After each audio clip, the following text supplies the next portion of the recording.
चलिए, अब तक जो हम लोगों ने देखा है सेक्शंस में, ढंग से सुनेंगे।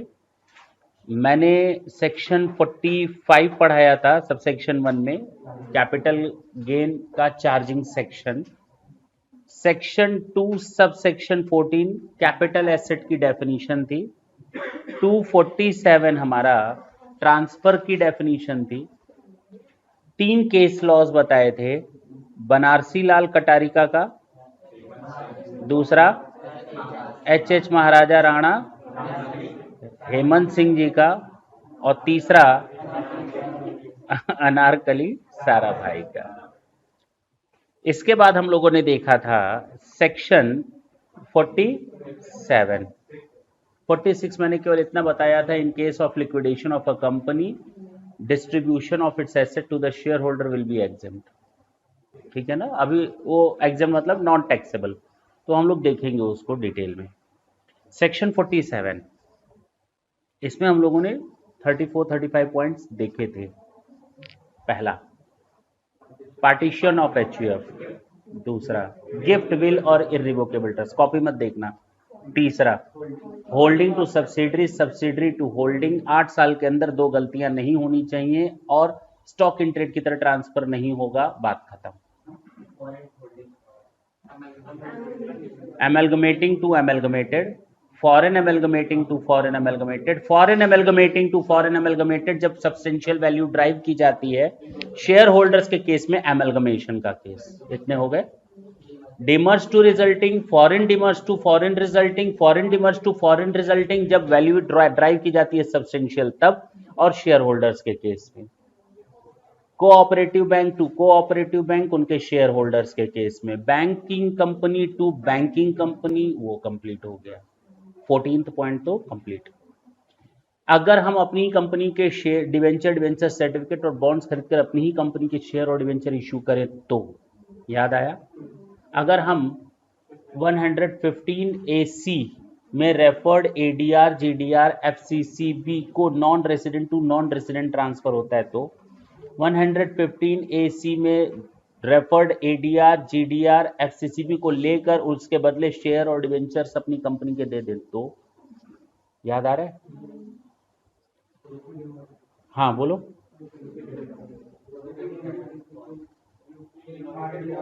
क्या बोल रहे हो? अरे रूपी, पहले तो गोल्ड सोवर्ण बॉन्ड आएगा, उसके बाद रूपी डिनोमिनेटेड बॉन्ड आएगा। अच्छा, कोई सिक इंडस्ट्रियल कंपनी होगी तो उसका 20 पॉइंट हो गए।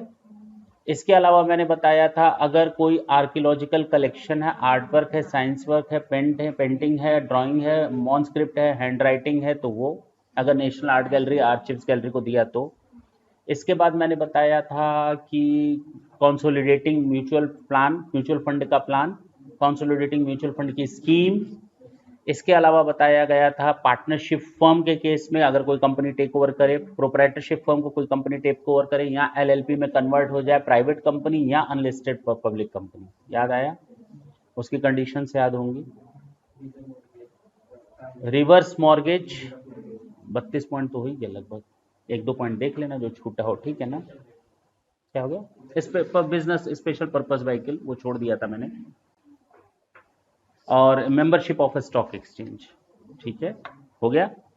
सेक्शन 47 खत्म। उसके बाद हम लोगों ने लास्ट सेक्शन में 48 पढ़ा था, computation of capital gain. Computation में पढ़ा था full value of consideration minus cost of acquisition minus cost of improvement minus transfer expenses, जो आएगा वो कैपिटल गेन होगा। फर्स्ट प्रोविजो बताया था, अगर कोई नॉन रेसिडेंट है, इंडियन कंपनी के शेयर और डिवेंचर उसके पास हैं, उसने उनको फॉरेन करेंसी में खरीदा था, आज उनको फॉरेन करेंसी में ट्रांसफर कर रहा है, तो उसका कैपिटल गेन कैलकुलेट होगा इन तीनों को कन्वर्ट करके फॉरेन करेंसी में, और जो भी फॉरेन करेंसी में कैपिटल गेन आएगा उसको रिकन्वर्ट करेंगे। थे या नहीं थे? थे ना? फॉरेन करेंसी में कन्वर्जन के रूल्स दिए रूल 115A में। पहला बताया था, अगर फुल वैल्यू ऑफ कंसिडरेशन है तो उसको कन्वर्ट करेंगे फॉरेन करेंसी में by using the average of TTBR and TTSR as on the date of the transfer. Cost of acquisition को कन्वर्ट करेंगे फॉरेन करेंसी में by using the average of TTBR and TTSR as on the date of acquisition. Transfer expenses को convert करेंगे foreign currency में by using the average of TTBR and TTSR as on the date of transfer, और जो भी capital gain आएगा foreign currency में उसको Indian currency में कन्वर्ट करेंगे TTBR as on the date of transfer. बहुत बढ़िया। सेकंड प्रोविजो मैंने इंडेक्सेशन का बताया था कि जब भी लॉन्ग टर्म कैपिटल गेन होगा तो वहां पर फिर मैंने आपको डिफाइन किया था शॉर्ट टर्म कैपिटल गेन क्या होता है, लॉन्ग टर्म कैपिटल गेन क्या होता है। शॉर्ट टर्म कैपिटल गेन के लिए सेक्शन 242A बताया गया है। Short term capital gain, short term capital asset means the capital asset of which the holding period is not more than 36 month just before the date of the transfer. याद आया? लेकिन इन cases में 24 महीना count किया जाता है। 24 महीना। पहला लिस्टेड सिक्योरिटीज 24 महीना।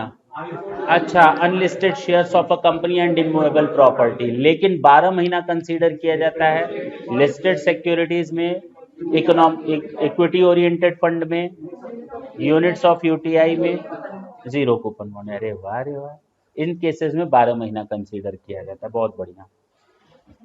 ये हो गया हम लोग का सेक्शन 48। सेकंड प्रोविजो जो बताया था उसमें कहा था कि क्या इंडेक्सेशन लगता है लॉन्ग टर्म कैपिटल एसेट्स पर, तो पता चल गया लॉन्ग टर्म किसको, जो शॉर्ट टर्म नहीं होगा वो लॉन्ग टर्म हो जाएगा।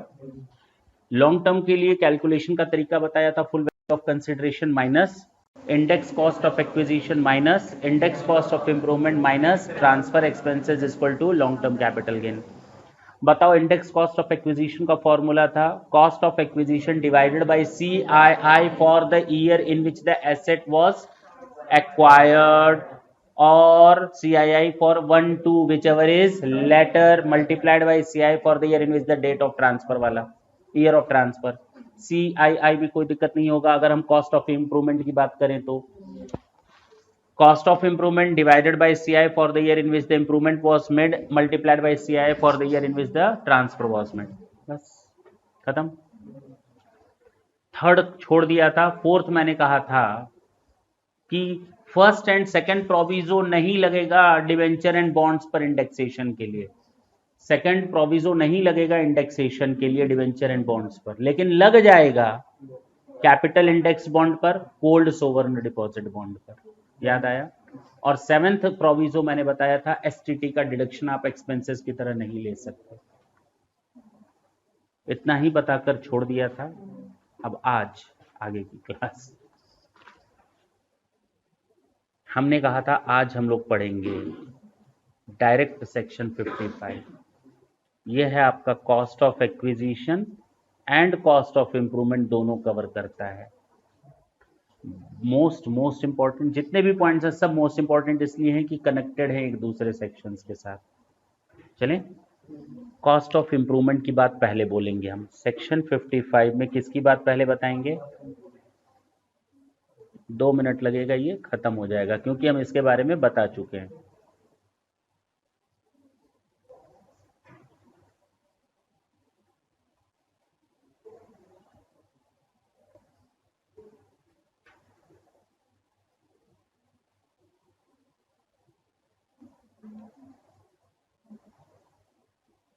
Self-generated assets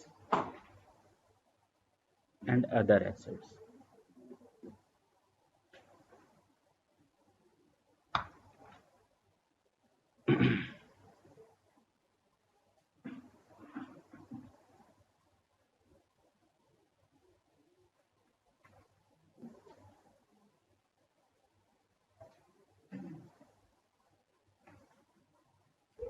Cost of improvement।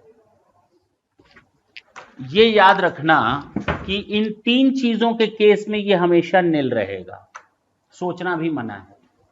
कितनी चीजों में निल रहेगा? तो निल रहेगा, बात ही खत्म। कौन सी 3 चीजें हैं? गुडविल ऑफ अ बिजनेस, ये हमेशा निल रहेगा। Right to carry on any business, right to manufacture any article और थिंग। 3 चीजें। पहला goodwill of a business, right to carry on any business और प्रोफेशन। यहां प्रोफेशन नहीं था लेकिन यहां प्रोफेशन आ गया। पहला मैंने बताया कॉस्ट ऑफ इंप्रूवमेंट तो लेना भी मत, गुडविल ऑफ अ बिजनेस पर कैसे बता सकते हो भाई कि गुडविल पर कॉस्ट ऑफ इंप्रूवमेंट इतना लगा? कोई है तरीका? सोचो। हमारे फर्म की गुडविल है, हमने तुमको चाय पिलाई तो गुडविल बढ़ी या घटी? भाई कितने से बढ़ गई? नहीं मालूम, पता भी नहीं कर सकते। हाँ या ना? किसी से बातचीत करने में भी गुडविल बढ़ती है और घटती। बात समझ रहे हो? अब उसमें तो कॉस्ट लगी नहीं, लेकिन हो सकता है खर्च करने से उल्टा गुडविल घट गई हो, कुछ भी हो सकता है। तो कहा गया गुडविल ऑफ अ बिजनेस, ठीक है, इसका हम कॉस्ट ऑफ इंप्रूवमेंट नहीं निकाल सकते, पॉसिबल ही नहीं है। और right to carry on any business, अगर हमको किसी बिजनेस को कैरी ऑन करने का राइट मिला हुआ है तो उसका इंप्रूवमेंट कैसे हो सकता है? राइट का कैसे इंप्रूवमेंट हो सकता है? अधिकार का। अधिकार तो धिक्कार थोड़ी होता है, अधिकार होता है, ठीक है ना? तो राइट्स का कोई इंप्रूवमेंट नहीं होता। Right to carry on any business, right to manufacture और प्रोड्यूस एनी आर्टिकल और थिंग, उसका भी कोई इंप्रूवमेंट नहीं होता। तो तीन चीजों का इंप्रूवमेंट नहीं होता। Goodwill of a business, right to carry on any business और profession, right to manufacture any article और थिंग, इन तीनों का हमेशा निल लोगे, सोचना ही नहीं है। लेकिन अगर बाकी की बात करें, कहां गया, बाकी की बात करें अदर केसेस में, तो एक्वायर्ड या इनकर्ड बिफोर 1 अप्रैल 2001, याद आया? याद आया? क्या क्या? कॉस्ट ऑफ एक्विजिशन का तो फेयर मार्केट वैल्यू ले ही चुके हो, तो फिर कॉस्ट ऑफ इंप्रूवमेंट तो निल ही लोगे, बात ही खत्म हो जाएगी। नहीं, बता चुके थे ना, देखो यहां कनेक्ट हो गया उसको। अगर कॉस्ट ऑफ इंप्रूवमेंट आपका 1 अप्रैल 2001 के पहले है तो it has nothing value, means it is worthless, zero. और अगर एनी अदर केस है, या आफ्टर कह सकते हो, ऑन और आफ्टर 1 अप्रैल 2001, तो एक्चुअल कॉस्ट। बात समझ में आई? निल किन चीजों में लेंगे? पहला goodwill of a business, goodwill of a business. दूसरा बताओ, right to carry on any business और प्रोफेशन।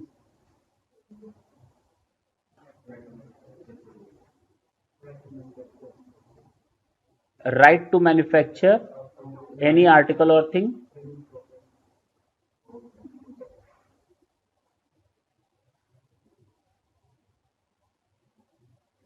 इन तीन चीजों का आप निल लेंगे। इसके अलावा अगर कोई भी 1 अप्रैल 2001 के पहले खर्च करेंगे तो वो भी निल है, लेकिन हाँ उसके अलावा कुछ बचा तो उसको आप ले लेंगे। बात समझ में आई? देखो इधर, cost of improvement shall be taken to be nil तीन केस में। किसी और केस में अगर 1/4/2001 के पहले है तो निल, लेकिन अगर 1/4/2001 के बाद है तो यस कंसिडर कर लेंगे। ठीक है, हो गया? चलिए आगे। ये कॉमन सेंस वाली चीज है, जब हम लोग के क्वेश्चन सॉल्व होंगे तो ये अपने आप आएंगे चीजें। जिस चीज का हम ऑलरेडी डिडक्शन ले चुके हैं कहीं पर, हाउस प्रॉपर्टी में, पीजीबीपी में, कहीं भी अगर हम ऑलरेडी अदर सोर्सेज पे डिडक्शन ले चुके हैं, तो फिर कॉस्ट ऑफ इंप्रूवमेंट में यहां शामिल मत करना। खर्चा अगर हम वहां खर्चा ले चुके हैं तो उस खर्चे को यहां मत ले आना, जोड़ना मत, बस कोई बड़ी बात नहीं है, कॉमन सेंस वाला था, नॉर्मल था। आते हैं कॉस्ट ऑफ एक्विजिशन पर। किस पर? कॉस्ट ऑफ एक्विजिशन में हम लोग दो पार्ट में लेते हैं। पहला होगा सेल्फ जनरेटेड एसेट्स और दूसरा हो जाएगा अदर्स। अच्छा खासा टाइम जाएगा, बिल्कुल दिमाग खोल करके सुनना। सर ये सेल्फ जनरेटेड एसेट्स क्या होती हैं? ये टोटल 8 तरह की होंगी, 7 तरह की। कौन कौन सी? जरा ढंग से देखिए। गुडविल ऑफ अ बिजनेस और प्रोफेशन, ये हमारा सेल्फ जनरेटेड है। ये क्या है? Thums up. कोल्ड ड्रिंक, ऐसे देखने से पता चल जाता है ना। तुम लोग को क्या लगा? तो, तो ये थम्स अप है, उसका ब्रांड है। जब उसने स्टार्ट किया था तो उसको मालूम नहीं था कि इस अंगूठे का क्या वैल्यू होगा। आज की डेट में वो करोड़ों रुपए का है वो अंगूठा। दूर ही कहीं छपा रहता है तो पता चल जाता है किसका ऐड है। हम सबका पेप्सी का लोगो अलग है, सबका लोगो अलग हो जाता है। बात समझ में आई? आईफोन, उसका लोगो अलग हो जाता है, पता चल जाता है, वो ब्रांड बन चुका है आज की डेट में। हाँ या ना? ये गुडविल होती है चीजें जो अपने आप, आज पेप्सी कंपनी की गुडविल ऑटोमेटिक है, नाम ही काफी है। क्लियर है? ये गुडविल ऑफ अ बिजनेस और प्रोफेशन, ये सेल्फ जनरेटेड होता है।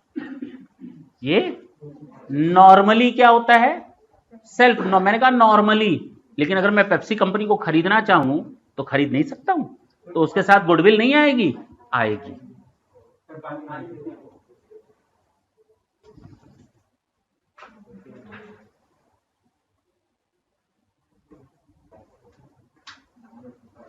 गुडविल ऑफ अ बिजनेस और प्रोफेशन,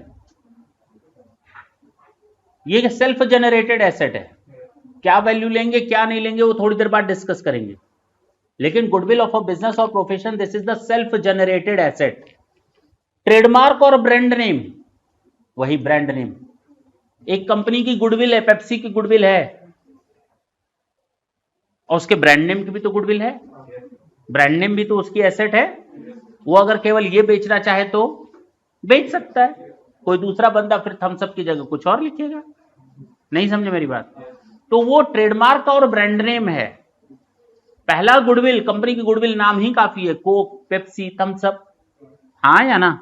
टेनेंसी राइट्स, अगर आप किसी घर पर कब्जा करके बैठ गए हैं तो वो भी आपकी एक एसेट है, जो आपने सेल्फ जनरेट किए 20 साल रह करके। अब सरकार भी आपको नहीं निकाल सकती, मकान मालिक को तो छोड़ दो, कोर्ट में केस लड़ना पड़ता है, देखते ही होगे। लेकिन अब चूंकि उसमें बहुत ही लिबरल हो गए हैं, कोर्ट ने कह दिया जिसका मकान है उसी का रहेगा, उसको निकलना पड़ेगा फिलहाल। लेकिन टेनेंसी राइट तो है ना, टेनेंसी राइट तो है ना। अगर किसी घर में हम 20 साल रहते हैं किराए पर, तो अब घर मेरा है। अब मैं निकलूंगा तो बेटा 50 लाख रुपए दो तो छोड़ू, 30 लाख रुपए दो तो छोड़ू, ये टेनेंसी राइट हो गई। क्या हो गई? Tenancy right. Stage carriage permit, ये सब अपने आप पैदा होती हैं एसेट्स, इसके लिए अलग से मेहनत करने की जरूरत। स्टेज कैरिज परमिट, गाड़ियों पर देखा होगा, national permit, state permit, inter state permit लिखा रहता है ना। ये रूट परमिट वही है, ये रूट परमिट जो गाड़ी अच्छी चलती है, ड्राइवर अच्छा चलाता है, कुछ सालों में उसका दायरा बढ़ा दिया जाता है। ये राइट अपने आप मिला। पहले आप डिस्ट्रिक्ट में चलाते हो, फिर स्टेट में चलाओगे, फिर इंटर स्टेट में चलाओगे, फिर नेशनल परमिट मिल जाएगा आपको। ठीक है ना? लूमार्स, मुझे भी नहीं मालूम। राइट टू मैन्युफैक्चर, प्रोड्यूस और प्रोसेस एनी आर्टिकल और थिंग, बता दिया। राइट टू मैन्युफैक्चर और प्रोड्यूस एनी आर्टिकल और थिंग, अभी बताया था ना कॉस्ट ऑफ इंप्रूवमेंट में। ये भी कोई मेहनत नहीं करनी पड़ती। अगर हमको कोई राइट मिला है किसी सामान को बनाने के लिए, तो this is the asset to मी।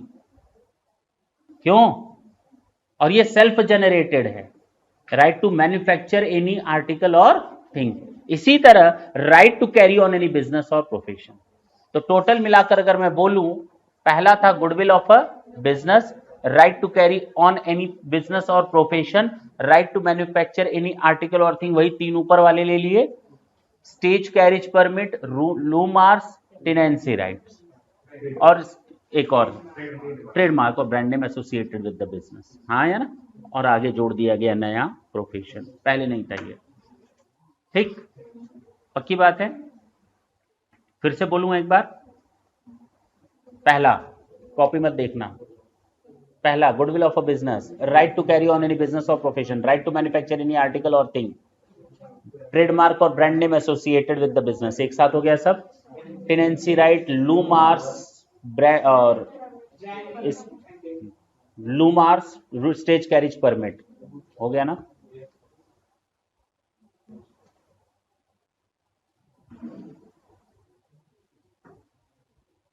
इसको दो पार्ट में ले लो।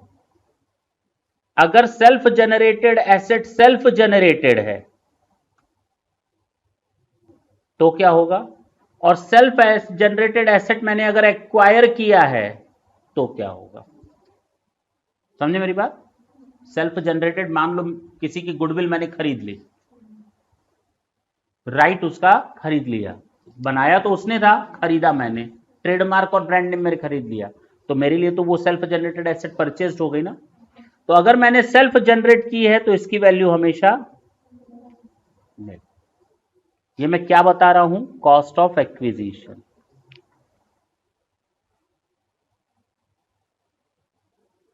पहले क्या होता था, ये लाने के पीछे का लॉजिक हम बता दें, नील लिखने के पीछे का लॉजिक क्या है। एक आदमी है, उसने अपनी गुडविल बेच दी 50 करोड़ में, 500 करोड़ में बेच दी, माइनस कॉस्ट ऑफ एक्विजिशन उसने लिखा इनडिटर्मिनेबल, और कोई चीज डिटर्मिनेबल नहीं होगी तो आएगी नहीं, आया ना, तो नो कैपिटल गेन। जब कॉस्ट ऑफ एक्विजिशन कैलकुलेट कर ही नहीं सकते तो गवर्नमेंट ने कहा बेटा इस तरह बेवकूफ तो ना बनाओ हम इसको निल लिख दे रहे हैं। तो nil is a value, zero is a value.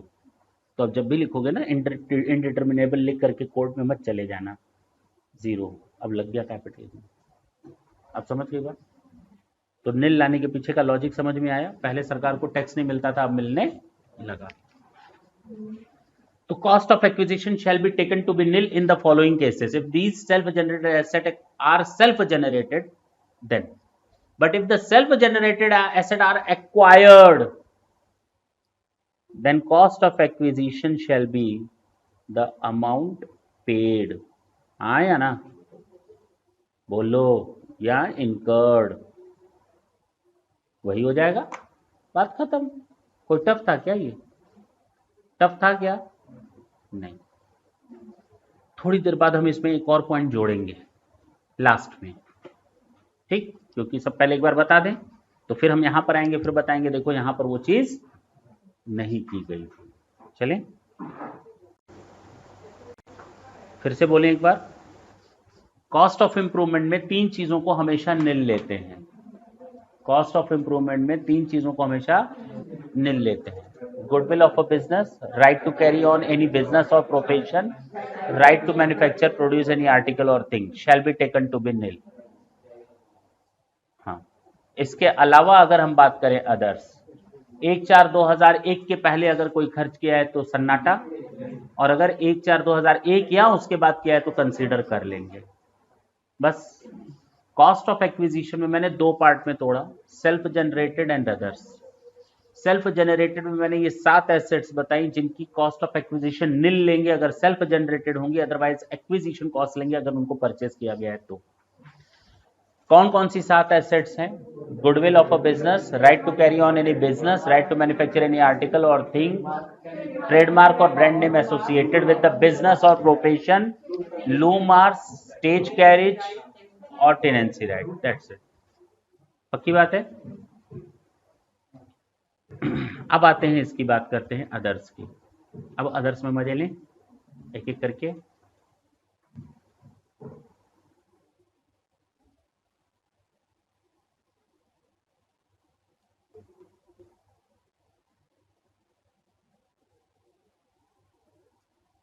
सबसे पहले ले लेंगे शेयर्स और डिवेंचर्स। चलो शेयर्स की बात करते हैं। ओरिजिनल शेयर्स होते हैं ना सर, ओरिजिनली तो सब होते हैं। अरे बोनस भी तो होते हैं, नहीं होते? और तीसरा राइट शेयर्स भी तो होते हैं, नहीं होते?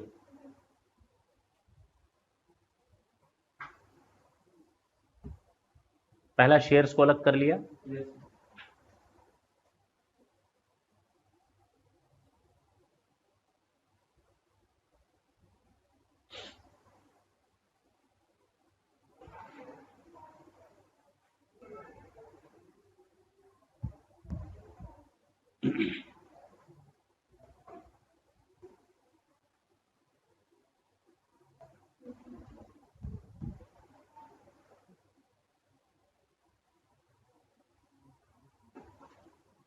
इन 3 पार्ट में तोड़कर चलेंगे, ठीक है ना। करें, हम क्या निकालने जा रहे हैं फिर से मैं क्लियर करूं ताकि अपना टारगेट सेट हो कि हम लोग कर क्या रहे हैं। हम लोग कर रहे हैं फुल वैल्यू ऑफ कंसिडरेशन लिखते हैं minus cost of acquisition minus तो हम लोगों को ये कैपिटल गेन आता है। ये हो गया, ये देखेंगे अभी काफी चीजें आएंगी इसमें। ये हम लोगों ने कर लिया अभी सेक्शन 55 और सेक्शन 55 के हिसाब से। तो ये डन हो गया कॉस्ट ऑफ इंप्रूवमेंट। अभी कॉस्ट ऑफ एक्विजिशन में भी हम लोगों ने सेल्फ जनरेटेड एसेट देख लिया क्या रखते हैं। अब हम यहां पर देखेंगे अगर बाकी एसेट्स हों, बेची जाने वाली एसेट्स अगर सिक्योरिटीज हों, शेयर्स हों तो क्या होगा, अगर वो लैंड एंड बिल्डिंग हो तो क्या होगा, अदर्स हो तो क्या होगा। चले हम इसकी बात कर रहे हैं। कितनी वैल्यू यहां रखते हैं, ओरिजिनल शेयर्स की बात करते हैं।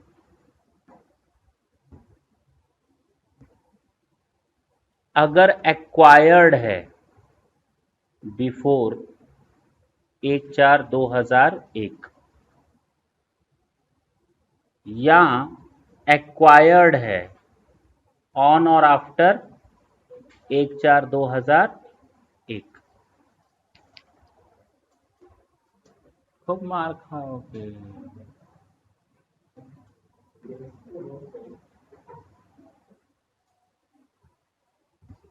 काहे इतनी नींद आती है?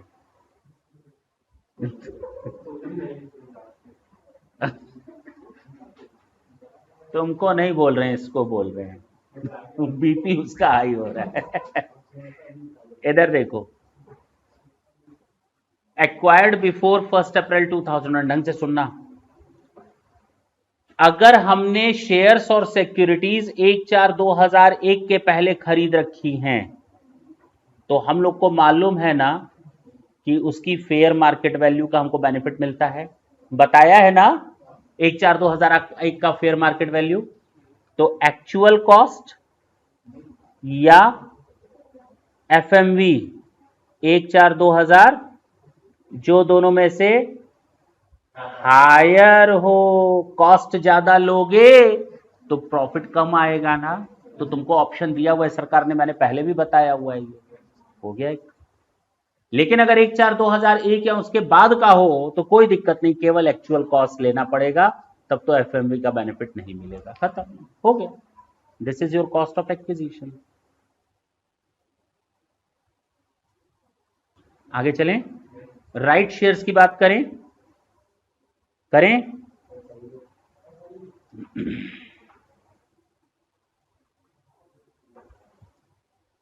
राइट शेयर्स को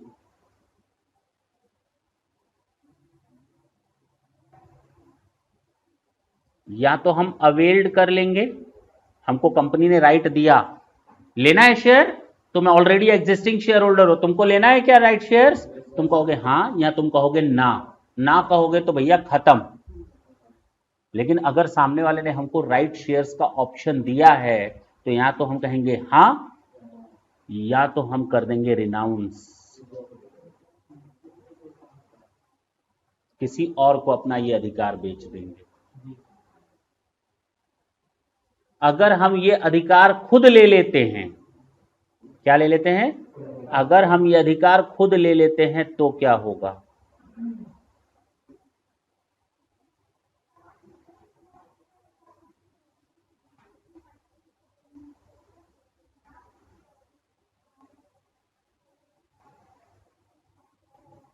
अगर ये अधिकार हमने खुद ले लिया तो अधिकार मिलना भी तो कैपिटल एसेट है, नहीं समझे, अधिकार मिलना भी तो कैपिटल एसेट है। राइट शेयर्स, राइट का अधिकार मिला, हमने इनको अवेल कर लिया। तो ढंग से सुनना, जब अवेल कर लेंगे तो कॉस्ट ऑफ एक्विजिशन हो जाएगी बिफोर 1/4/2001 और ऑन और आफ्टर 1/4/2001।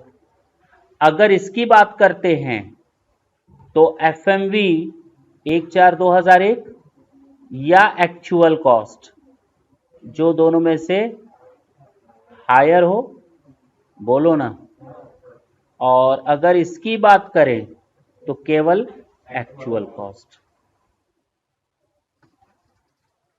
पीरियड ऑफ होल्डिंग कब से कब तक लोगे? जब हमने ओरिजिनल शेयर बाई किए हों या राइट शेयर बाई किए हों, दोनों केस में पीरियड ऑफ होल्डिंग लेंगे डेट ऑफ अलॉटमेंट से लेकर के जब तक हम उनको ट्रांसफर ना कर दें।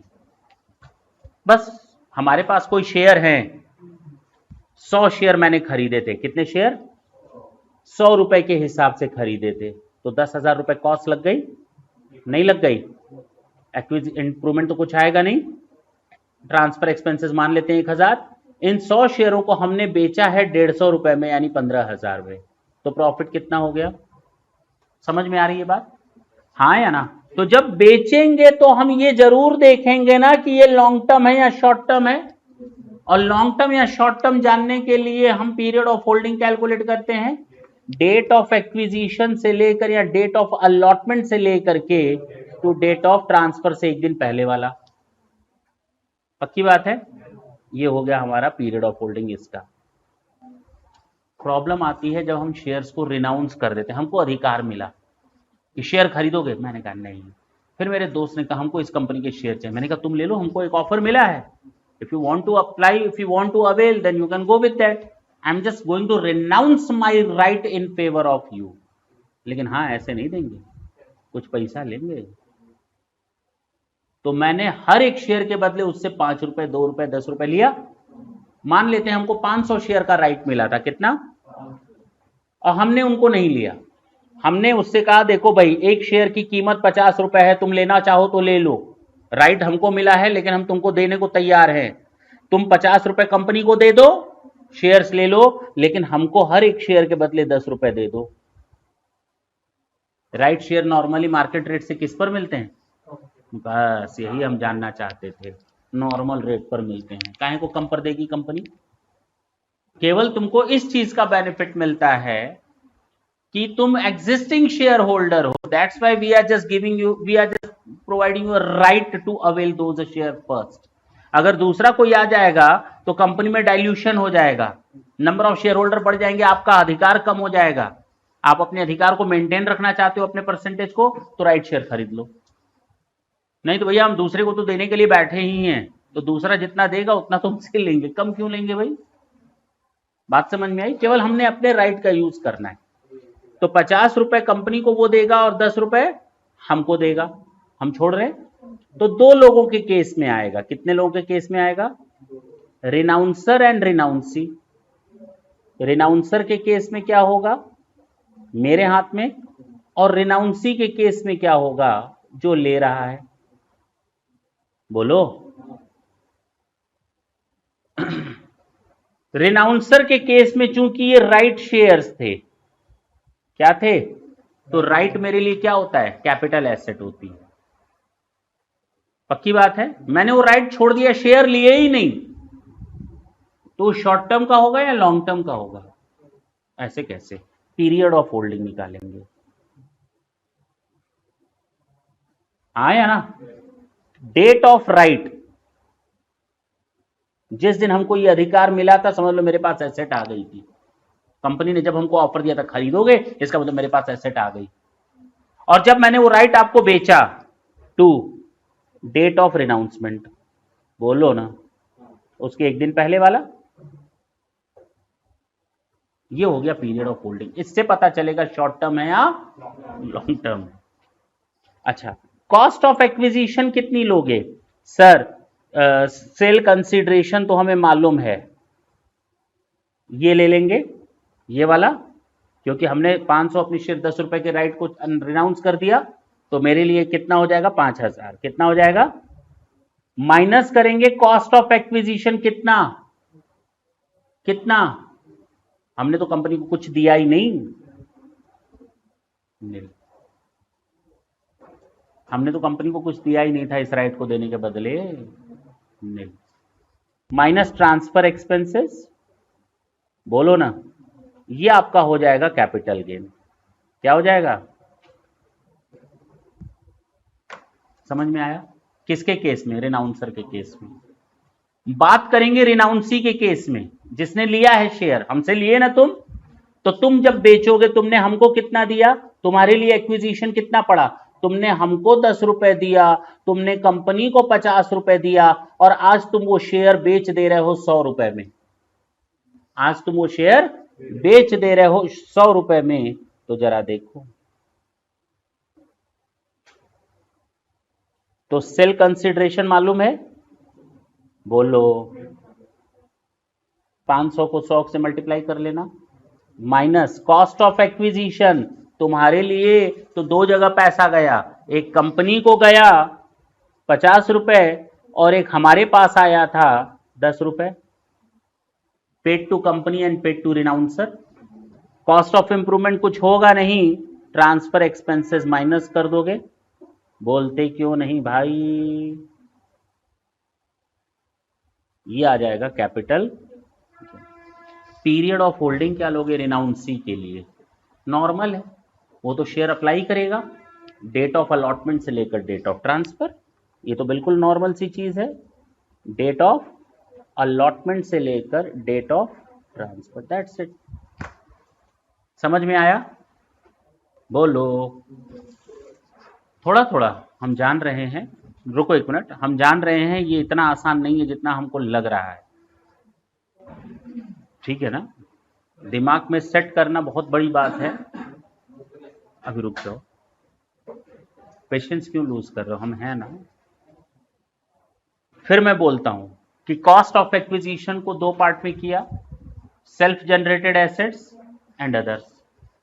सेल्फ जनरेटेड एसेट्स में अगर मैंने खुद एक्वायर की है एसेट्स तो निल, अगर मैंने खरीदी है, खुद जनरेट की है तो निल, खरीदी है तो परचेस प्राइस। लेकिन अदर्स के केस में अगर हम बात करें तो पहला हम लोगों ने लिया, मुंह धोकर आओ, जाओ जाओ मुंह धोकर के आओ, तुम्हारे चक्कर में हम गिर जाए।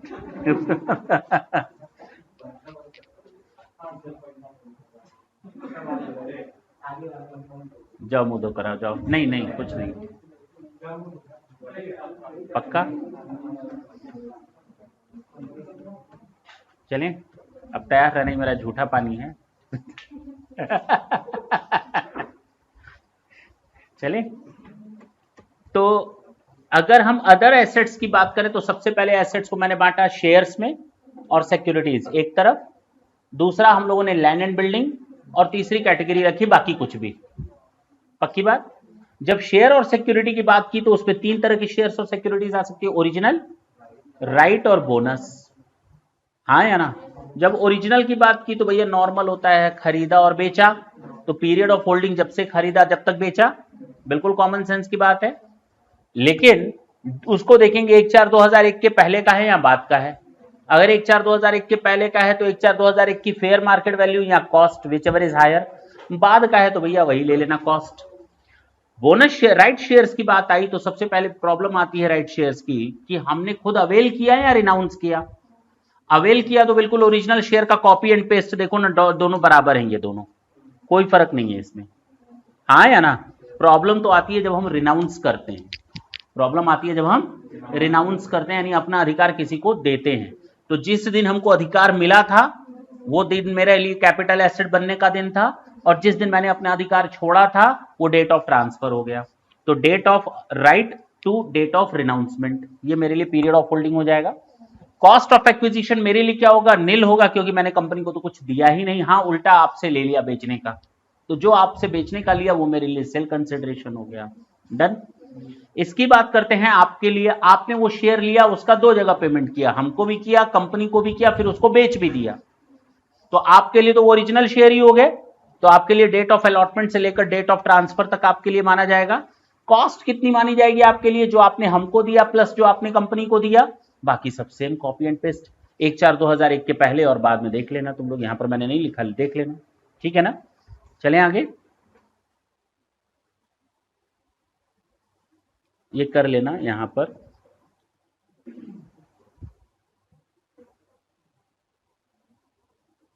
ऑन और बिफोर 1/4/2001, सॉरी बिफोर, और ऑन और आफ्टर तो ये देख लेना, ये नॉर्मल सी चीज है, ठीक है ना, रह गया कोई दिक्कत नहीं है, उससे कोई फर्क नहीं पड़ेगा। चले, बोनस शेयर्स किसकी बात करने जा रहे हैं? बोनस शेयर के लिए आप कितना पैसा देते हो कंपनी को? अरे वाह, इतना तो मालूम है ना कि बोनस के लिए हम लोग कंपनी को कुछ भी नहीं देते हैं। तो जरा देखो,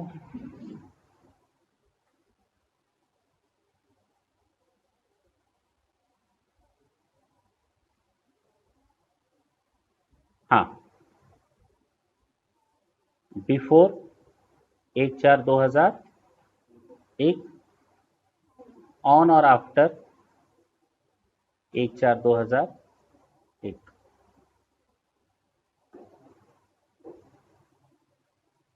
सुन लो,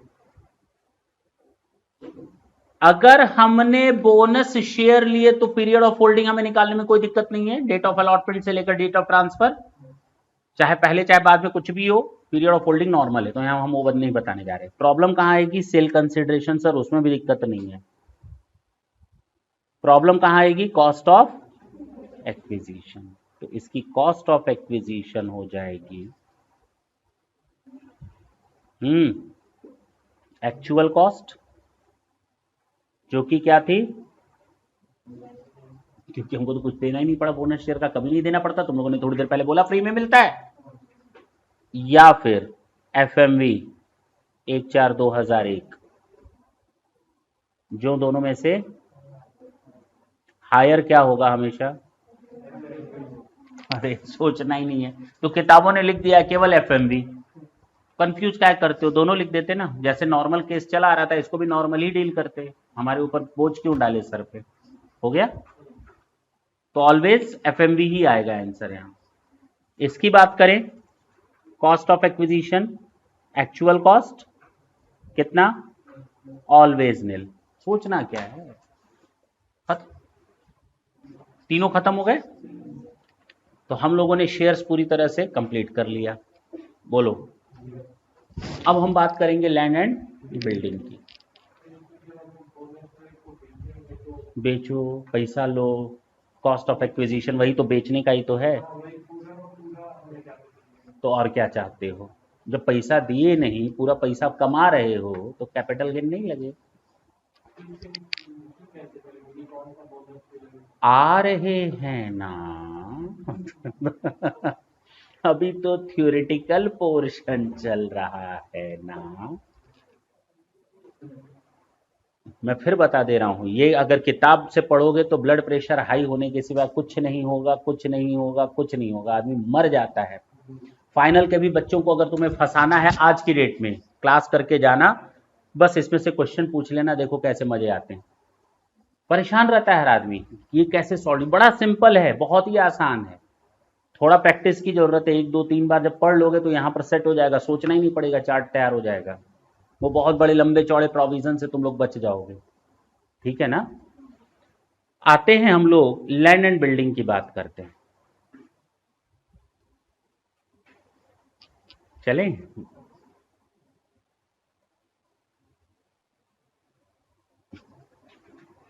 नाक साफ कर रहा है ऐसे, इससे भी तो कर सकते थे, इससे क्यों नाक साफ? यही यही शहनवाज। देखो इधर, लैंड एंड बिल्डिंग की बात करें,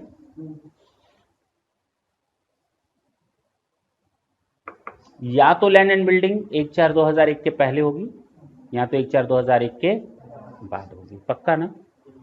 इसको अलग क्यों किया गया है वो रीजन भी समझ में आना चाहिए, अदरवाइज इसको अलग करने का कोई लॉजिक नहीं बनता। नॉर्मल अदर एसेट्स में ही हम कर सकते थे, लेकिन इसको अलग करने के पीछे एक अमेंडमेंट है, बस कुछ ज्यादा नहीं है। बिफोर 1/4/2001, ऑन और आफ्टर 1/4/2001। तो सेल कंसिडरेशन तो हमको मालूम रहता है, कॉस्ट ऑफ एक्विजिशन क्या ले लेंगे? एक्चुअल कॉस्ट या फिर एफएमवी ऑन 1/4/2001, जो दोनों में से हायर हो। कॉमन सी बात, इधर कॉस्ट ऑफ एक्विजिशन क्या लोगे? एक्चुअल कॉस्ट ओनली, बात खत्म हो गई। तो आया क्यों ये आया, एक लाइन हम यहां ऐड करने जा रहे हैं। बोलो देखो, इसके कारण अलग करना पड़ा। फेयर मार्केट वैल्यू 1/4/2001 का shall not exceed the stamp duty value, क्योंकि जब जब हमारे सामने लैंड एंड बिल्डिंग वर्ड आएगा, उसके कैपिटल गेन की बात आएगी, तो मैंने पहले भी बोल रखा है, हमको उस बिल्डिंग को रजिस्ट्री करवानी पड़ती है, कचहरी जा करके, कोर्ट जा करके, उसकी क्या होती है, स्टैंप ड्यूटी देनी पड़ती है। हम आपस में डील कर रहे हैं 1 करोड़ की जमीन को 50 लाख में, बाकी 50 लाख 2 नंबर में। भैया गवर्नमेंट ने कहा ये सब काम नहीं चलेगा, बता चुके हैं इस तरह का हिंट। तो गवर्नमेंट कहती है भैया मुझे जो सर्कल वैल्यू है ना, सर्किल रेट है ना, उतने पर ही ट्रांसफर दिखाना पड़ेगा। याद आया? वो जो सर्किल रेट बना हुआ है ना जमीन और बिल्डिंग का कचहरी में, stamp duty value, now we have to pick that particular value at least. तो FMV should not exceed the stamp duty value. ये जो हम लिखेंगे ना यहां पर एफएमवी, कहां पे, ये, तो एफएमवी का मतलब हम क्या लेने जा रहे हैं, कॉस्ट। कॉस्ट का मतलब सेल में से कॉस्ट घटाने जा रहे हैं, हाँ या ना? तो हमारा कैपिटल गेन आएगा। चलो बिल्डिंग की वैल्यू थी 500 रुपए, बिल्डिंग की वैल्यू है, हम दोनों ने आपस में तय किया 200 में, वो माइनस करोगे, या जो सर्किल रेट है 300 वो माइनस करोगे। 300 बोलो। अब आते हैं, सुन लेना, जबकि हमने तुम लोग को ये चीज पहले भी बताई थी, तुम लोग वापस गलती कर रहे हो। अब मैं क्या बोलूं, अब मैं बोलूं, याद आ जाएगा फिर, बोलने दो। मैंने कहा था मैंने 300 रुपए में बेचना चाहिए था, क्योंकि सर्किल रेट है। हम आपको बेच रहे हैं 200 रुपए में। कितने में? 200 में बेच रहे हैं। कितने में बेच रहे हैं? 200 में। सर्किल रेट कितना है? 300। तो मेरे लिए सेल कंसिडरेशन कितना हो जाएगा? 300। ठीक है ना? 200 नहीं माना जाएगा सेल कंसिडरेशन, कितना माना जाएगा? 300 मेरे लिए। मेरे लिए 300 माना जाएगा। जो उसकी सर्किल रेट है वो मेरे लिए सेल माना जाएगा, भले ही हम आपको 200 में दे रहे हो। गवर्नमेंट कहेगी हमें इससे कोई लेना देना नहीं। Common sense. मेरे लिए मैं अपनी बात कर रहा हूं, और मैंने मान लो खरीदी थी 100 रुपए में, कोई दिक्कत नहीं, गवर्नमेंट हमसे कैपिटल गेन ले लेगी 200 पर। अब आते हैं आपके लिए, बात करते हैं, चलें। आपके लिए अब कॉस्ट कितनी होगी, क्योंकि एसेट तो आप ही ने खरीदी है ये वाली, तो आपके लिए कॉस्ट कितनी होगी? 200 ही होगी, ये मैंने बताया था, क्योंकि आप खुद कह रहे हैं हम 200 में बेच रहे हैं, तो खरीदने वाला जो है वो 200 में ही तो खरीदेगा आपसे। भूल गए? भूल गए? अरे चलो तुम लोग ऐसे नहीं समझ रहे हो ना, किताबी भाषा नहीं समझ में आ रही, चलो ऐसे समझते हैं। स्तुति ने अपनी जमीन बेची 1 करोड़ में, कितने में? उसकी सर्किल रेट है 1.5 करोड़। खरीदा था इसने 50 लाख में, खरीदा कितने में था? बेच कितने में रही है? सर्किल रेट कितनी है? तो सेल वैल्यू क्या लोगे? 1.5 करोड़। सरकार कहेगी हमको तो पूरा पैसा चाहिए। Sale consideration stamp duty value 1.5 crore. Cost कितनी थी? 50। फायदा कितना हुआ? 1। इसको करो किनारे। इसने जमीन बेची किसकी? तुमको। कितने में बेची? 1 करोड़ में। तो तुम्हारे लिए कॉस्ट कितनी होगी? बात खत्म। 1.5 करोड़ थोड़ी ले लोगे। अब समझ में आई? ऐसे समझ में आया, लिख रहे थे तो नहीं समझ में आ रहा था। ठीक है ना? पक्की बात है। लेकिन इसके लिए कह रहा है जब कॉस्ट की बात करते हैं तो यहां पर फेयर मार्केट वैल्यू का हमको ऑप्शन दिया हुआ है। क्या दिया हुआ है? ये वाला ऑप्शन हमको दिया हुआ है। तो यहां fair market value shall not exceed stamp duty value. अब समझ में आई बात? ये वाली वैल्यू किसी भी कीमत पे स्टैंप ड्यूटी वैल्यू से अधिक नहीं हो सकती, क्योंकि गवर्नमेंट तो उस वैल्यू को एक्सेप्ट ही नहीं करती ना। नहीं समझे? रजिस्ट्री वगैरह से तो के लिए तो स्टैंप ड्यूटी वैल्यू को ही एक्सेप्ट करती है ना, तो उसी को ले लो। फिर एफएमवी का मतलब है स्टैंप ड्यूटी वैल्यू लोगे, उससे ज्यादा नहीं हो सकती। एफएमवी किसी भी कंडीशन में स्टैंप ड्यूटी वैल्यू से ज्यादा, बात खत्म। ये हमें ऑप्शन दिया हुआ है कॉस्ट का रखने के लिए। अब चले आगे, इसीलिए ये लिखना पड़ा। अदरवाइज ये सेम कॉपी एंड पेस्ट हो जाएगा किस केस में? अदर में। अब जो भी है सब कॉपी पेस्ट कर लो, बहुत आसानी के साथ हो जाएगा।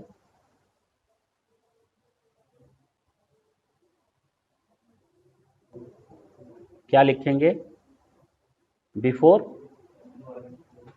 बिफोर मुंडी, बिफोर, ऑन और आफ्टर,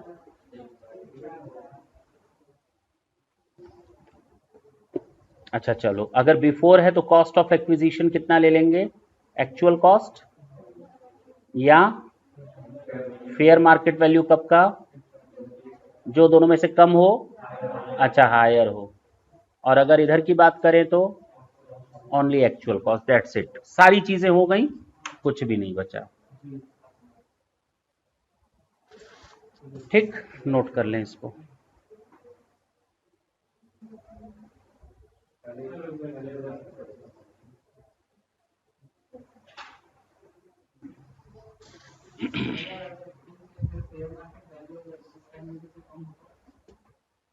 अरे तो फेयर मार्केट वैल्यू अगर किसी भी कीमत पर फेयर मार्केट वैल्यू से अधिक नहीं हो सकती स्टैंप ड्यूटी वैल्यू, लेकिन अगर फेयर मार्केट वैल्यू कम है तो कम ही तो लोगे।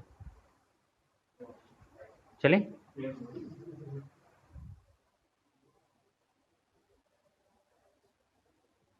रुको।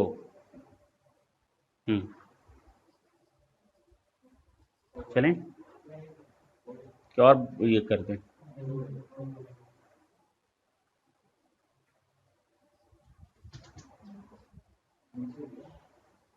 नहीं हो गया, ठीक है।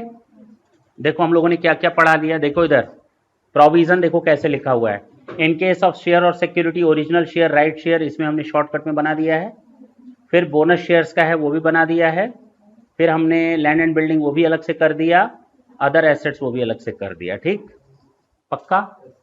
सुनो अब इधर, ये है आपका सेक्शन 55 विच इज डन डना डन डन, कंप्लीट हो गया। एक एक सेक्शन भारी है ना। हाँ, 2 दिन बाद सब उड़ना शुरू हो जाएगा अगर प्रैक्टिस नहीं हुई तो। अब जरा देखो इधर, टैक्स रेट्स। अच्छा एक चीज रह गई हमारी, जो हमने उस समय बोला था कि लास्ट में बताएंगे इस केस में। अब तुम लोग जरा इसको पढ़ करके बताओ क्या रह गया है। वो ऐसी कौन सी चीज थी जो बाकी सब में थी, इस पहले वाले में सेल्फ जनरेटेड में नहीं है?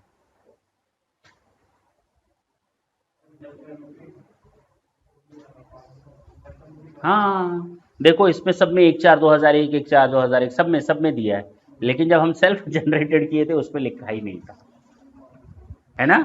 तो मैंने कहा था लास्ट में बताएंगे, तो यहां लिख लो FMV 1/4/2001 benefit is not available. यानी अगर मैंने कोई 95 में भी सेल्फ जनरेटेड एसेट खरीदी थी 100 रुपए की, 1/4/2001 में उसकी क्या वैल्यू, उससे कोई लेना देना नहीं, उसको 100 रुपए ही लेंगे। यहां पर एफएमवी का बेनिफिट नहीं मिलने वाला। बात समझ में आई? चल सकते हैं आगे? क्या हो गया? ठीक, सेक्शन 55 खत्म, सेक्शन 48 खत्म। अब जो आएगा आपके सामने वो है टैक्स रेट्स।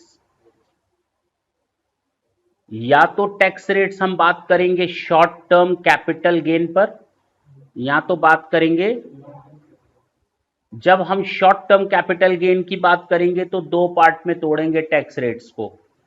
एक तो सेक्शन 111A की बात करेंगे और लॉन्ग टर्म को भी दो पार्ट में तोड़ेंगे। देखो कितना सिंपल होने वाला है।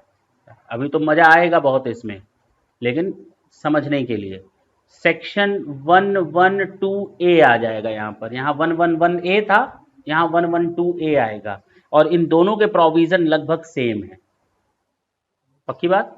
और यहां पर आ जाएंगे अदर्स केस में क्या टैक्स रेट रहेगा, और इसके में बताएगा सेक्शन 112। ये नॉर्मल केस में है, यानी अदर केस में। बात समझ में आई? पक्की बात है। एसटीसीजी जो लगता है नॉर्मल केस में, यानी कि अदर केस में नॉर्मल टैक्स रेट्स लगते हैं। कौन से टैक्स रेट्स लगते हैं? कौन से होते हैं नॉर्मल टैक्स? अरे सर 2.5 लाख तक जीरो होता है, 2.5 लाख से 5 लाख तक वही लगते हैं, कोई दिक्कत नहीं है। किसमें? शॉर्ट टर्म कैपिटल गेन में। जबकि अगर कोई कैपिटल एसेट इस कैटेगरी में फॉल करेगी तो उसका टैक्स रेट होगा 15%।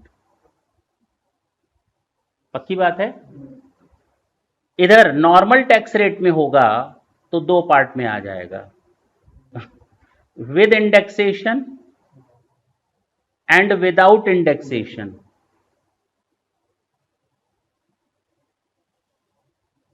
विद इंडेक्सेशन 20% का टैक्स रेट है और विदाउट इंडेक्सेशन 10% का टैक्स रेट है। और सेक्शन 112A कहता है हमारे ऊपर टैक्स लगेगा किस रेट से? लेकिन in excess of rupees 1 lakh, in excess of rupees 1 lakh. बस इतना याद रखना है तुम लोग को। ये तुम लोग का सेक्शन बेसिक टैक्स रेट्स यहीं पर हैं सारे के सारे। सबसे बड़ा कंफ्यूजन वाला मैटर यही होता है, टैक्स रेट्स कौन सा लगाएं, कैसा लगाएं। भैया इधर देख लो, बहुत सिंपल तरीके से है, यहां ऐसे देख लो। नहीं समझे? शॉर्ट टर्म कैपिटल गेन या तो 111A लगेगा या तो नॉर्मल लगेगा। 111A में हमारा 15% के हिसाब से लगेगा, नॉर्मल में नॉर्मल टैक्स रेट्स लग जाएंगे।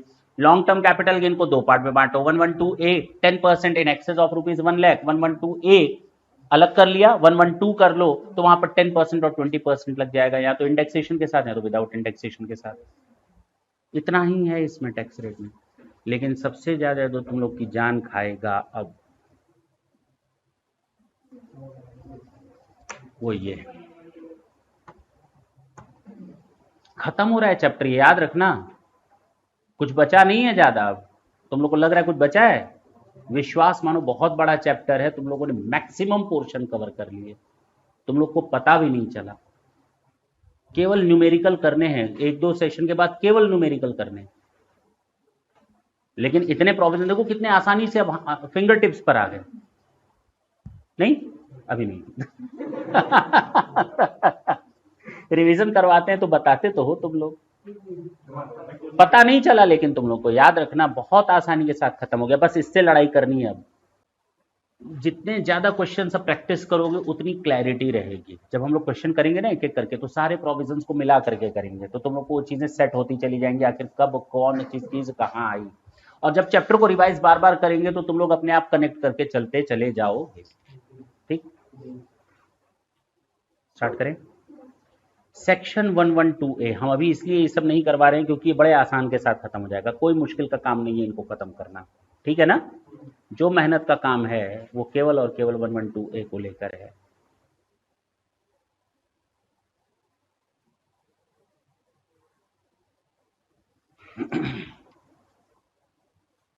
इसके पीछे की कहानी पहले समझ लेते हैं, आखिर ये सेक्शन आया क्यों, तो हमें ज्यादा आसानी रहेगी समझाने में कि इसके पीछे का लॉजिक क्या है।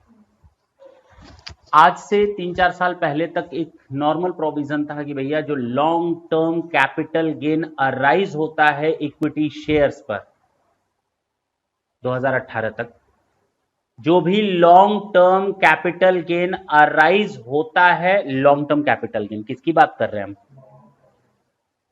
इक्विटी शेयर्स को ट्रांसफर करने पर जो भी long term capital gain arise होगा वो पूरी तरह माफ होता था। अंडर सेक्शन 1033 या 1032 जो माफ होता था, पूरी तरह से माफ होता था। क्लियर है? अब सोचो जो करोड़पति हैं जिन्होंने 50 करोड़ इक्विटी शेयर में लगा रखा है, कितना? 20 करोड़ इक्विटी शेयर, 10 करोड़ लगा रखा है, 5 करोड़, 50, 100 करोड़ लगा रखा है। वो अब अगर उसको बेच रहे हैं, 5 करोड़ का शेयर खरीदा था, आज वो 25 करोड़ में बेच रहे हैं, कैपिटल गेन कितना? कितनी गलत बात है। और ये कई सालों से चला रहा था। सरकार ने कहा भैया ऐसा नहीं करने देंगे।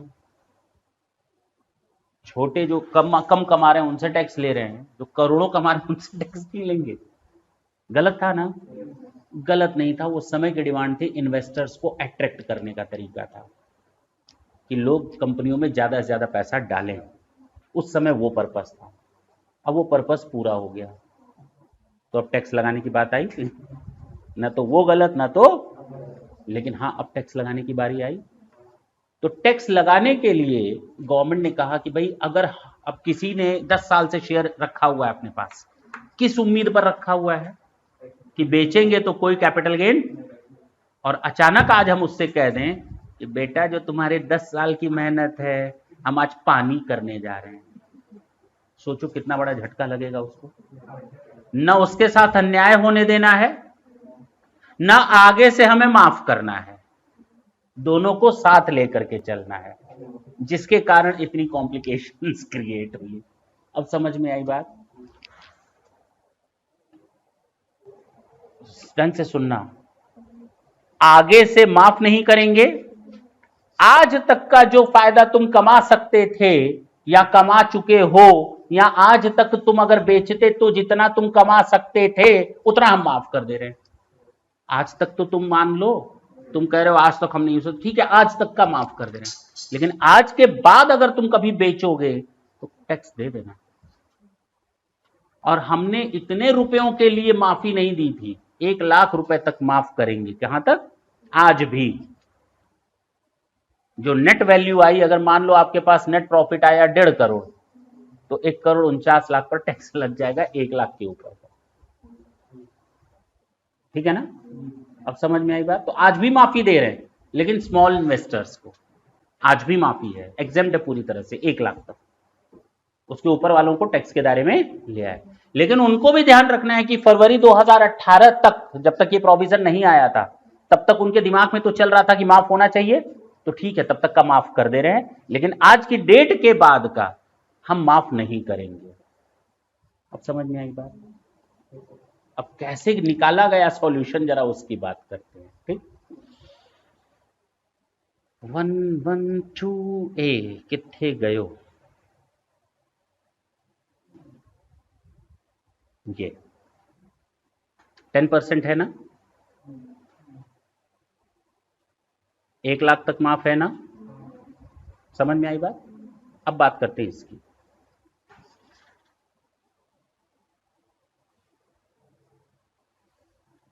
कैपिटल गेन किस पर आना चाहिए? लॉन्ग टर्म है, पक्की बात है, शॉर्ट टर्म की तो बात ही नहीं कर रहे। Equity shares, equity oriented fund, business trust की यूनिट, इन 3 चीजों पर। Equity share, equity oriented fund, business trust की units. Equity share, equity oriented fund, business trust की यूनिट्स। इक्विटी ओरिएंटेड फंड का मैंने डेफिनेशन बताया था आपको, कितना कितना परसेंट?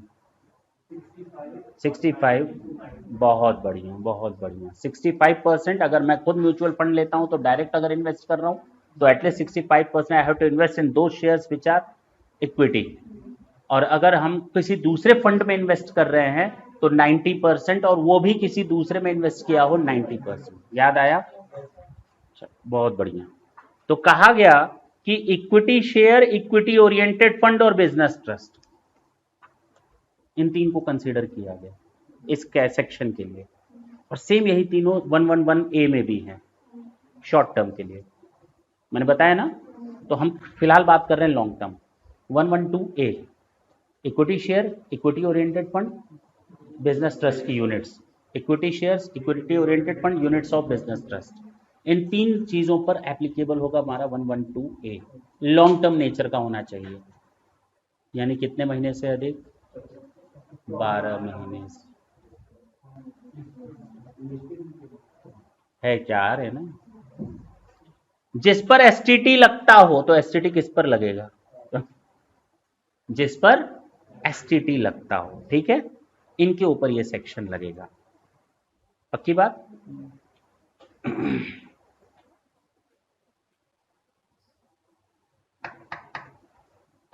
कैसे कंप्यूट करेंगे कॉस्ट ऑफ एक्विजिशन?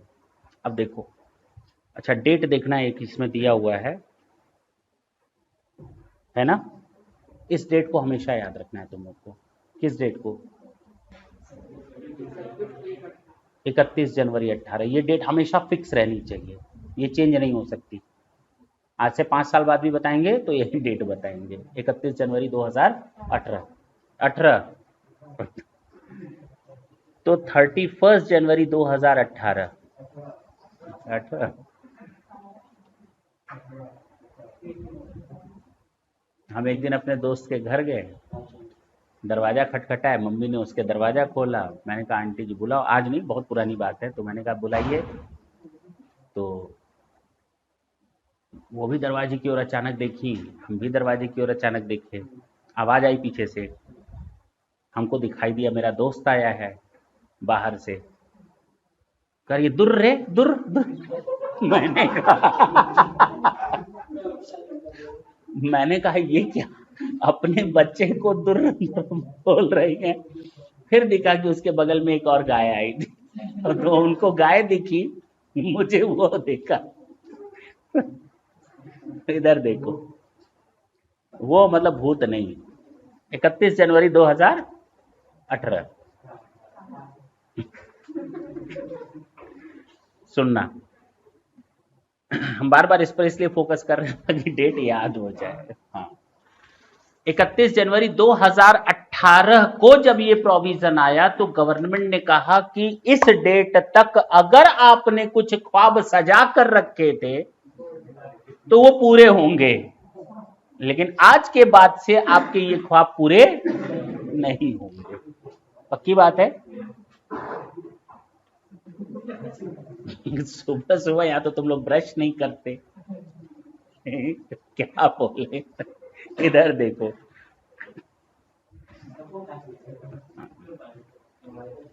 समझना ढंग से, इंपॉर्टेंट है।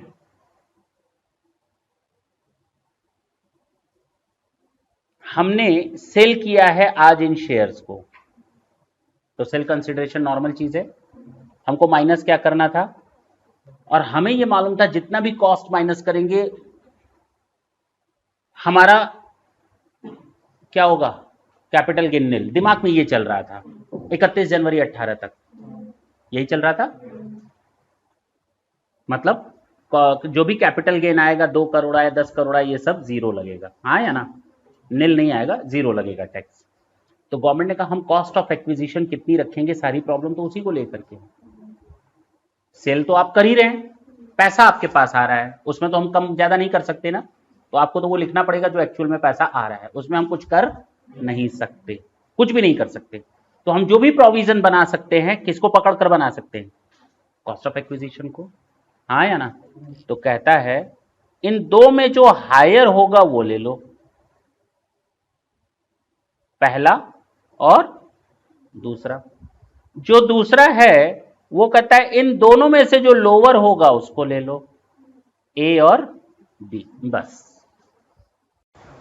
यानी हमें इन दोनों में से जो लोअर होगा उसको पकड़ना है, फिर इन दोनों में जो हायर होगा उसको ले लेना है। This is your cost of acquisition for this one section purposes. Clear? Lower of sale consideration या फेयर मार्केट वैल्यू ऑन 31 जनवरी 2018। यहीं तक का तो ख्वाब देखा था तुमने, यहीं तक का तो ख्वाब देखा था, और यहां तक का हम तुम्हारे ख्वाब पूरे कर भी रहे हैं, सपने पूरे कर रहे हैं कि आज की डेट तक जो भी फेयर मार्केट वैल्यू या सेल कंसिडरेशन है जो दोनों में से कम होगा उसका बेनिफिट हम आपको देने को तैयार हैं। किस नाम से?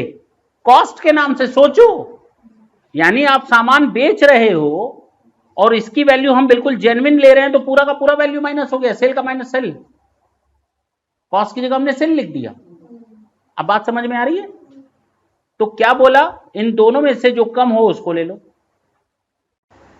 हाँ या ना? और यहां तुम लोग को मालूम है लेना क्या है, कॉस्ट ऑफ एक्विजिशन, तो वो रख लो जो दोनों में से अधिक हो।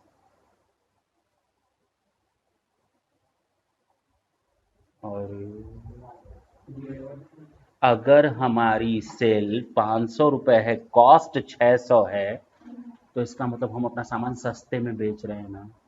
तो सरकार कह रही उल्टा तो तुमको नुकसान हो रहा है, तो 600 माइनस करवा लो। उल्टा तो तुमको नुकसान हो रहा है, 600 माइनस करके अपना नुकसान ले लो। हम तुम्हारा नुकसान नहीं प्रॉफिट में कन्वर्ट कर सकते ना। और अगर ये 400 है और तुम सपने यहां तक सजा करके बैठे थे, तो सपने पूरे कर लो 500 माइनस करवा कर। देखो ना कितना प्यारा सेक्शन बना है, और कंसेप्चुअली कितना सही भी है। सेल को हम टच कर नहीं सकते, जो कर सकते कॉस्ट ऑफ एक्विजिशन में, और कॉस्ट ऑफ एक्विजिशन में 31 जनवरी 2018 तक माफ करना है। भले ही तुम कभी भी बेचो, लेकिन खरीदा होना चाहिए 31 जनवरी 18 के पहले। हाँ या ना? अगर बेच दे रहे हो 31 जनवरी 18 के पहले, तब तो कोई दिक्कत ही नहीं है। तब तो कोई दिक्कत ही नहीं है, 31 जनवरी 18 के पहले तो माफ था ही, तब तो तुमको इस सेक्शन में आना ही नहीं है। प्रॉब्लम तो ये है कि तुमने खरीदा जनवरी 18 के पहले और बेच 18 के बाद रहे हो आज। तब तो ये प्रॉब्लम आई ना कि तुम्हें 18 तक तो माफ करना है ना। तो इन दोनों में से जो कम हो, कौन सा? सेल कंसिडरेशन और फेयर मार्केट वैल्यू, जो दोनों में से कम हो, और कॉस्ट और ये वैल्यू जो दोनों में से कम आई थी, दोनों में से जो अधिक हो वो अपना कॉस्ट ले लो। कितना बढ़िया बनाया है। याद करने में दिक्कत आएगी ना? आएगी। अभी तो सब ठीक है, 1 घंटे बाद तक सब भूल जाएगा घर जाते जाते। तो बेटर है कि इस चीज को तुम लोग घर पे आज करोगे। ये हम इसको पढ़ दे रहे हैं, देखो इधर। Cost of acquisition shall be calculated as follows. Cost of acquisition minus ये हायर इन दोनों में से जो होगा, दूसरा lower of fair market value और फुल वैल्यू ऑफ कंसिडरेशन, जो दोनों में से कम हो। ठीक है, समझ में आई बात? हम लोग चाहें तो कर सकते हैं आगे, लेकिन हम कहेंगे जितनी चीजें आज की डेट में तुम लोग कोई चार्ट वगैरह बन करके दिमाग में फीड भी करना है तुम लोग को, तो ये चीजें प्रैक्टिस करके आना। चैप्टर में ज्यादा कुछ दम बचा नहीं है, मैं फिर बोल रहा हूँ, चैप्टर में कोई ज्यादा दम नहीं बचा है। जो सारे पॉइंट्स थे इंपॉर्टेंट तुम लोगों ने कवर कर लिए हैं, 90% टॉपिक्स तुम लोगों ने कवर कर लिए हैं। सेक्शन 54 छोड़ दिया जाए तो 90% टॉपिक्स कवर हो चुके हैं। केवल अब इन लोग का यूज करके हमको अपने आंसर्स निकालने हैं। जो भी पढ़ा है ना हम लोगों ने, केवल इनको यूज करना है, अपने आंसर्स निकालने। क्लियर? टाटा बोले। थैंक यू बच्चों।